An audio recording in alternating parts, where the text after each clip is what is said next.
Bonjour depuis le sanctuaire de la Salette. Nous sommes arrivés hier soir après 1400 km de vélo depuis Rome. Moi je n'ai pas pédalé, j'ai accompagné dans la voiture le groupe qui pédalait. J'étais là pour l'assistance, pour leur donner à manger quand ils en avaient besoin. Donc j'ai pu voir l'effort que ça impliquait, surtout dans les derniers jours où nous avons fait les 3 dernières étapes dans les Alpes avec des cols de plus de 1500 mètres de dénivelé, comme le col de l'Iseran par exemple, le col du Mont-Cenis.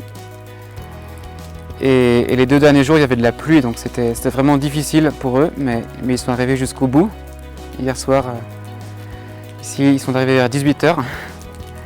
C'était des étapes de plus de 150 km chaque jour pendant 8 jours, donc c'était un gros effort.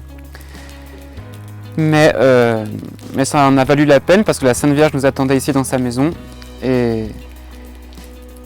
Et puis tout ça va porter du fruit pour nous, personnellement.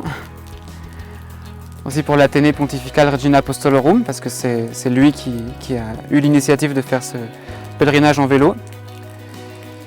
Et j'en profite pour remercier les bienfaiteurs qui ont soutenu ce pèlerinage, qui nous ont permis de le faire et qui nous donnent la possibilité d'étudier à Rome. Ici à la Salette, le message de la Vierge de la Salette, c'est le message du respect du dimanche.